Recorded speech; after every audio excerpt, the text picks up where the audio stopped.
Romeo के नाम पौलुस प्रेरित की पत्री 3 अध्याय। सो यहूदी की क्या बड़ाई या खतने का क्या लाभ? हर प्रकार से बहुत कुछ। पहले तो यह कि परमेश्वर के वचन उनको सौंपे गए। यदि कितने विश्वासघाती निकले भी तो क्या हुआ? क्या उनके विश्वासघाती होने से परमेश्वर की सच्चाई व्यर्थ ठहरेगी? कदापि नहीं, वरन परमेश्वर सच्चा और हर एक मनुष्य झूठा ठहरे। जैसा लिखा है कि जिससे तू अपनी बातों में धर्मी ठहरे और न्याय करते समय तू जय पाए। सो यदि हमारा अधर्म परमेश्वर की धार्मिकता ठहरा देता है तो हम क्या कहें?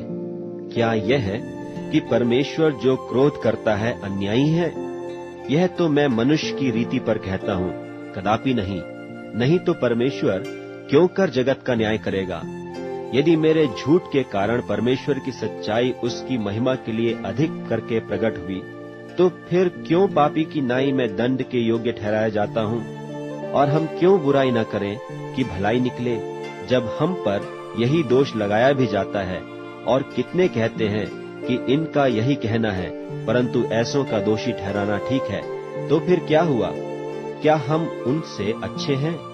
कभी नहीं, क्योंकि हम यहूदियों और यूनानियों दोनों पर यह दोष लगा चुके हैं कि वे सब के सब पाप के वश में हैं। जैसा लिखा है कि कोई धर्मी नहीं, एक भी नहीं, कोई समझदार नहीं, कोई परमेश्वर का खोजने वाला नहीं। सब भटक गए हैं, सब के सब निकम्मे बन गए, कोई भलाई करने वाला नहीं, एक भी नहीं।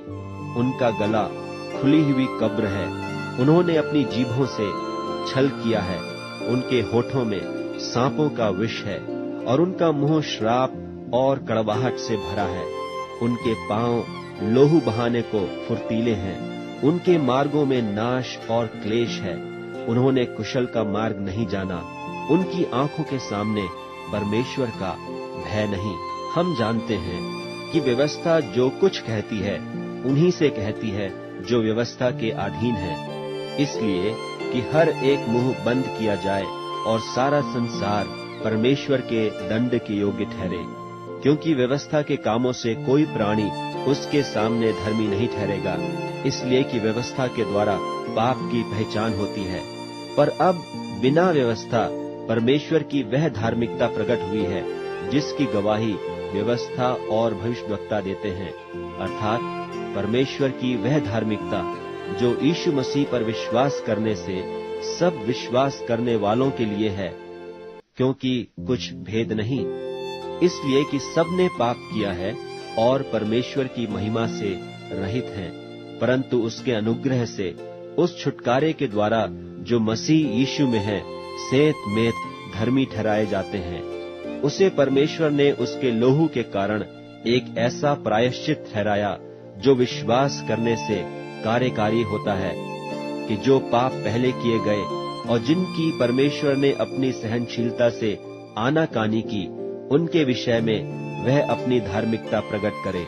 वरन इसी समय उसकी धार्मिकता प्रकट हो कि जिससे वह आप ही धर्मी ठहरे और जो यीशु पर विश्वास करे उसका भी धर्मी ठहराने वाला हो। तो घमंड करना कहाँ रहा? उसकी तो जगह ही नहीं। कौन सी व्यवस्था के कारण से? क्या कर्मों की व्यवस्था से? नहीं, वरन विश्वास की व्यवस्था के कारण। इसलिए हम इस परिणाम पर पहुंचते हैं कि मनुष्य व्यवस्था के कामों के बिना विश्वास के द्वारा धर्मी ठहरता है। क्या परमेश्वर केवल यहूदियों ही का है? क्या अन्य जातियों का नहीं?